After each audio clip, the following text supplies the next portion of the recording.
Universidad Autónoma de Durango, Neuroanatomía 2. Capítulo 19. Vías sensitivas viscerales. Mi nombre es Roxana Enríquez González, estudio en la Universidad Autónoma de Durango, Facultad de Medicina, y voy en tercero C. Receptores sensitivos viscerales. Tenemos dos tipos de receptores, unos son los nociceptores y otros son los receptores fisiológicos. Entonces, los nociceptores de las vísceras son terminaciones nerviosas libres de las fibras A delta y C, que se encuentran en el corazón y en los aparatos respiratorio, digestivo y urogenital. El otro son los receptores fisiológicos. Estos responden a estímulos inocuos y controlan continuamente el funcionamiento de estructuras viscerales. Bueno, aquí tenemos una tabla de clasificación de receptores y sus estímulos correspondientes. Entonces vamos a tener los nocireceptores, que esto es su estímulo correspondiente que median el dolor visceral. Tenemos el corazón, que son fibras aferentes A delta y C, y estímulo correspondiente, prostaglandina, E2, iones de hidrógeno, bradicinina, iones de potasio e isquemia. En el aparato respiratorio tenemos receptores de irritación pulmonar, que son fibras A delta. En el estímulo correspondiente, aerosoles y gases irritantes y estímulos mecánicos. También tenemos otro tipo de receptores, que son los receptores de fibras C pulmonares, que es la capsaicina, congestión o edema pulmonar, irritantes inhalados. En el aparato digestivo tenemos mecanorreceptores viscerales de adaptación rápida y de adaptación lenta, y quimionociceptores de fibras A delta y C, que estos van en el estímulo correspondiente, irritación de la mucosa, distensión, contracción fuerte, torsión, tracción, distensión abdominal, calambres, apendicitis, impactación de heces. En el aparato urogenital tenemos nociceptores polimodales C, que su estímulo correspondiente es el estímulos mecánicos intensos, calor nocivo, sustancias químicas analgésicas. Y los receptores fisiológicos, su estímulo corresponde a que controlan el estado fisiológico de las vísceras, median en los reflejos viscerales. Tenemos mecanorreceptores viscerales de adaptación rápida, que su estímulo es en el movimiento y cambio de la presión. Tenemos los mecanorreceptores viscerales de adaptación lenta, que su estímulo correspondiente es la distensión y tensión. Tenemos los barroreceptores en estímulo correspondiente aumento o disminución de presión arterial. Y los quimioreceptores, estímulo correspondiente cambios de niveles de oxígeno, dióxido de carbono y de iones de hidrógeno. Tenemos también los osmoreceptores, que en el estímulo correspondiente son los cambios de la osmolaridad sanguínea. Y tenemos los receptores térmicos intermedios, que su estímulo correspondiente son los cambios de la temperatura en la sangre circulante. Mi nombre es Berta Evelyn Montenegro Sánchez y a continuación voy a exponer sobre las fibras sensitivas viscerales. Tradicionalmente, se ha considerado que las divisiones simpática y parasimpática del sistema nervioso vegetativo o visceromotor solo están formadas por fibras visceromotoras. Estas fibras viajan por nervios simpáticos, como los nervios esplénicos y cardíacos, o por nervios parasimpáticos, como lo son el vago y los pélvicos. Pero estos nervios simpáticos y parasimpáticos también contienen fibras viscerosensitivas, que son las que intervienen en muchas funciones importantes. Los términos aferente simpático y aferente parasimpático se emplean para describir las fibras viscerosensitivas contenidas en los nervios simpáticos y parasimpáticos respectivamente. Además de su concisión, este tipo de descripción sigue la terminología introducida por Langley, un pionero en los estudios del sistema nervioso vegetativo. Las fibras aferentes viscerales tienden a predominar en los nervios parasimpáticos y a ser comparativamente escasas en los simpáticos. Por ejemplo, Más del 80% de las fibras del nervio vago son viscerosensitivas, mientras que menos del 20% del nervio esplénico mayor son aferentes viscerales. La mayor parte de las fibras aferentes viscerales son amielínicas o poco mielinizadas, por lo que se trata de fibras de conducción lenta. Desde el punto de vista de la información sensitiva visceral, existe un reparto de funciones entre las divisiones parasimpática y simpática. En este sentido, la información que se origina en los receptores fisiológicos se transmite principalmente por los nervios parasimpáticos. Sin embargo, la información de los nociceptores se transporta casi exclusivamente por nervios simpáticos. Hay dos excepciones importantes a esta norma en general. Una es en el tracto gastrointestinal. Los receptores viscerales situados distalmente al punto situado a la mitad de camino del colon sigmoide transportan señales fisiológicas y nociceptivas de vuelta al sistema nervioso central a través de nervios pélvicos parasimpáticos. Y el segundo, en el resto de la cavidad abdominopélvica, los receptores viscerales situados por debajo de la línea del dolor pélvico. También transportan señales fisiológicas y nociceptivas a través de nervios pélvicos parasimpáticos. La separación de las vías que transportan la nocicepción visceral es fundamental para una amplia gama de procedimientos analgésicos. Por ejemplo, la inyección de un fármaco que bloquee los potenciales de acción en las fibras nerviosas o a través del plexo celíaco puede en algunos casos mitigar un dolor intratable originado de un cáncer terminal de una víscera intestinal.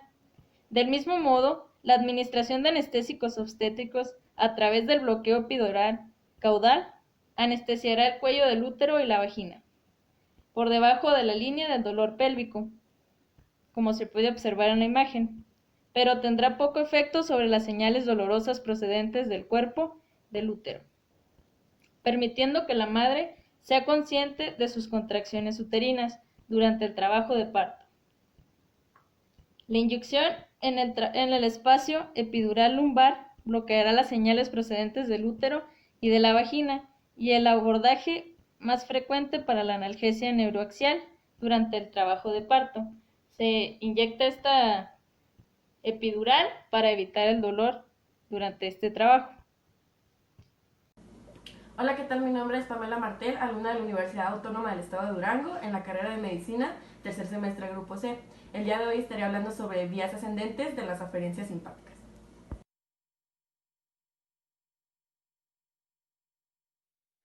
Las fibras aferentes que transportan información nociceptiva de las vísceras torácicas y abdominales también viajan por los nervios cardíacos, por los nervios pulmonares, que también son llamados vísceras torácicas, y por los nervios esplánicos, que también podrían ser llamadas vísceras abdominales. Las prolongaciones centrales de las fibras aferentes simpáticas entran en la médula espinal por la división lateral de la raíz posterior. Las células de las láminas 1 y 5 se proyectan principalmente al lado contralateral de la médula espinal, formando parte del sistema anterolateral, mientras que las neuronas de las láminas 7 y 8 se proyectan bilateralmente como fibras espinoreticulares. Bueno, las proyecciones al tálamo. Algunas neuronas que se encuentran en la lámina 1 y 5 reciben información nociceptiva de fibras aferentes simpáticas. Algunas otras fibras cruzan por las comisuras blancas anteriores y suben por el sistema anterolateral, mientras que otras también ascienden por el mismo haz, pero al lado ipsilateral. Estas fibras del sistema anterolateral terminan en el núcleo ventral posterolateral del tálamo, que pues a su vez envían proyecciones a la parte inferolateral del giropo central y al córtex insular. Proyecciones a la formación reticular. Bueno, además de las vías directas que van del tálamo y el córtex sensitivo a través del sistema anterolateral y del ventral posterolateral, también existen rutas indirectas que pasan a través de la formación reticular por las cuales la información nociceptiva visceral puede llegar al córtex. Los axones espinoreticulares que ascienden por el sistema anterolateral principalmente de las láminas que son la 7 y la 8, salen y establecen una sinapsis en neuronas en la formación reticular. A su vez, sus células envían proyecciones a niveles superiores del sistema nervioso central, así transmitiendo información viscerosensitiva de forma polisináptica a niveles progresivamente más altos del encéfalo. Bueno, las fibras reticulohipotalámicas viajan por el fascículo longitudinal posterior. Este se origina principalmente en la sustancia gris periacueductal, mientras que el pedúnculo mamilar y el fascículo telencefálico medial lo hacen principalmente en la formación reticular mesencefálica. Bueno, existen unas patologías. Una de estas sería el dolor referido. Es un fenómeno en el cual pues el estímulo doloroso que se origina en una estructura visceral, ya sea el estómago o el corazón, pues son percibidos por el paciente como si procedieran de una porción somática de la pared corporal, ya sea como la piel, huesos o los músculos esqueléticos. Aunque este dolor referido puede enmascarar el verdadero origen de la información, hay ciertos patrones de dolor referido que son clínicamente pues útiles para el diagnóstico de otras enfermedades de determinadas vísceras. Por ejemplo, el dolor torácico, que en ocasiones se percibe como presión intensa que se extiende por el brazo izquierdo, puede ser indicación también de un problema cardíaco grave.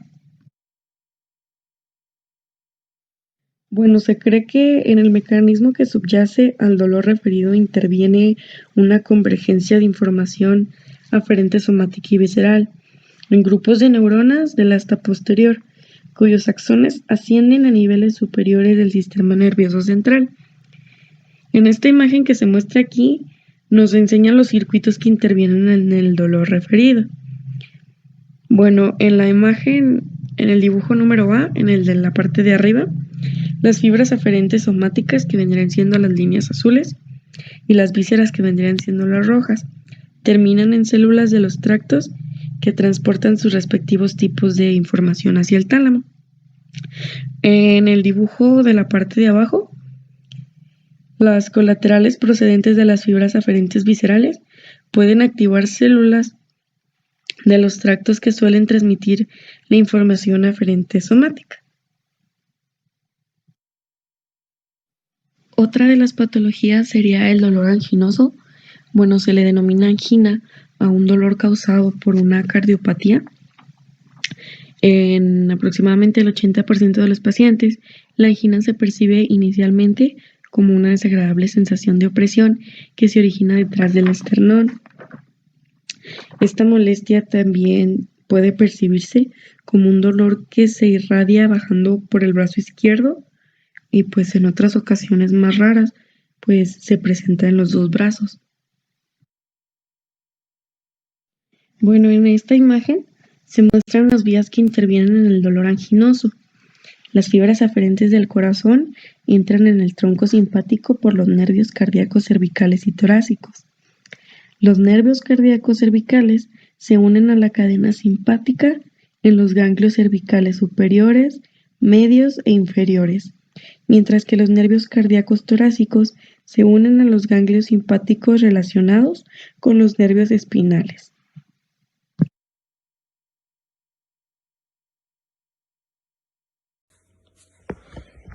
Hola, me llamo Robert Herrera del grupo Tercero C y estaré hablando de las vías de aferencias parasimpáticas. Vías de las aferencias parasimpáticas. Aferencias parasimpáticas sacras. Los nervios pélvicos son parasimpáticos y contienen fibras sensitivas viscerales que alcanzan los segmentos medulares desde la S2 hasta la S4 y fibras preganglionares que se originan en estos segmentos. Estas fibras parasimpáticas sensitivas primarias atraviesan los nervios pélvicos, entran a los nervios espinales y tienen sus somas celulares en los ganglios de las raíces posteriores de la S2 hasta la S4. Muchas de estas prolongaciones centrales cruzan a continuación a continuación la raíz posterior para entrar en la médula espinal, pero muchas otras prolongaciones centrales, conocidas como fibras recurrentes, entran a la médula espinal atravesando la raíz anterior. Una vez en la médula, estas fibras sensitivas viscerales terminan en el asta posterior de la vecindad inmediata de las motoneuronas preganglionares eferentes viscerales. Las células del asta posterior transportan información sobre la distensión de la vejiga o del intestino al núcleo ventral posterolateral del tálamo a través del sistema anterolateral y de las vías espinoreticulares que ya hemos descrito, y a continuación atravesando este núcleo talámico, llegando hasta el córtex insular y opercular parietal. De esta forma la vejiga llega a percibir que está llena, o sea que ya tiene que evacuarse. Continuando con las vías de aferencia parasimpáticas. Las siguientes son las aferencias parasimpáticas craneales.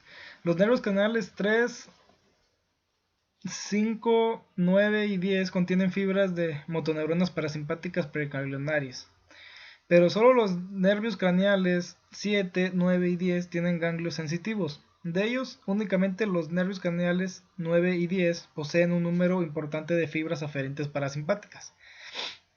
Las fibras aferentes viscerales que viajan por el nervio glasofaringio se originan principalmente en los quimiorreceptores del cuerpo carótido, en los barroreceptores de la pared del seno carotideo. Además, el nervio craneal 9 también transporta información nociceptiva y táctil desde la orofaringe. Estas fibras sensitivas forman el brazo eferente del reflejo del vómito. El cuerpo carotideo está compuesto por los elementos neurales especializados, los quimiorreceptores, y ya está inervado por ramas viscerosensitivas del nervio glasofaringio. Dentro del cuerpo carotideo, estos quimiorreceptores se localizan cerca de una red de capilares fenestrados.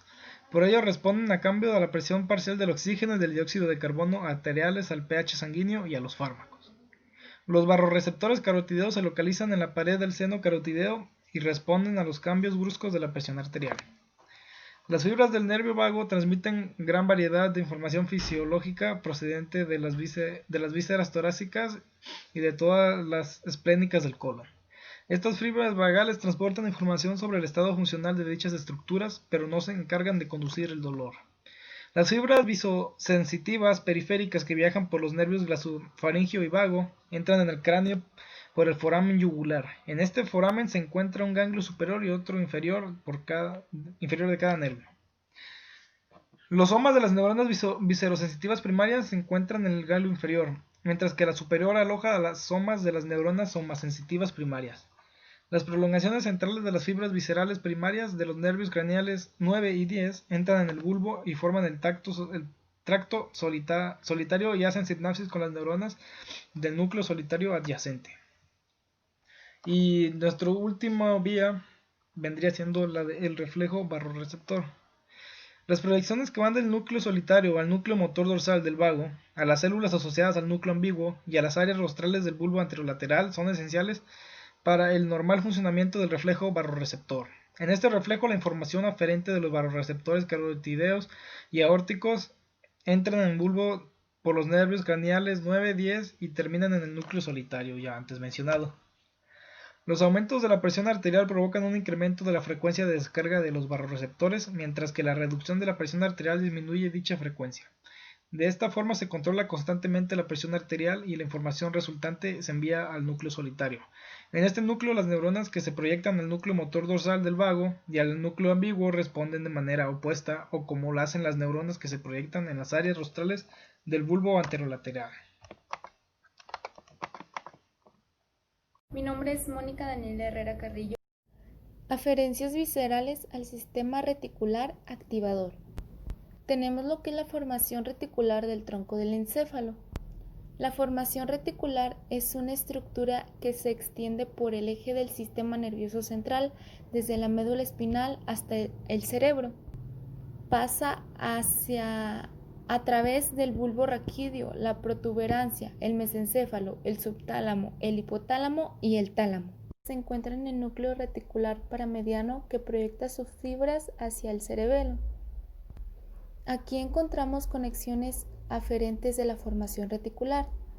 La formación reticular va a recibir fibras del tallo cerebral, de la médula espinal, del cerebelo, del hipotálamo y de la corteza cerebral, como también encontramos conexiones eferentes de la formación reticular.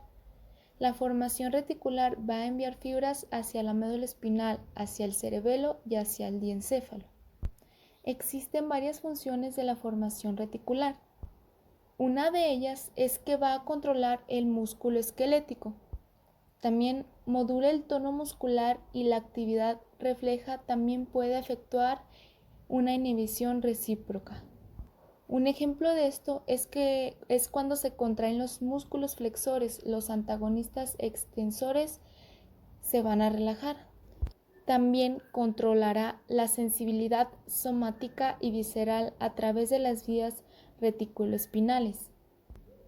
Esta modula la actividad de los músculos liso, cardíaco y de las glándulas. Tendrá una influencia sobre los relojes biológicos por medio de sus múltiples vías aferentes y eferentes hacia el hipotálamo. Los relojes biológicos son los que corresponden al sueño y la vigilia. El sistema reticular activador ascendente es el responsable de la actividad cortical, permitiendo que el sujeto se mantenga en vigilia. La lesión de esta vía puede tener profundas consecuencias, por ejemplo, el compromiso vascular de las partes anteriores del tálamo, como la oclusión o la lesión de las arterias perforantes del tálamo. Un ejemplo es la arteria de Percherón. Esta es una variante vascular que se caracteriza por una arteria tálamo-perforante dominante originada en el segmento P1 de la arteria cerebral posterior y se bifurca para irrigar a ambos tálamos en su porción paramedial. Su obstrucción se transduce en infartos talámicos bilaterales en el sitio paramedial. Las lesiones talámicas son de origen embólico y en raras ocasiones se asocian con hipoperfusión. La triada típica incluye alteraciones del estado de conciencia, alteración de la memoria y parálisis vertical de la mirada.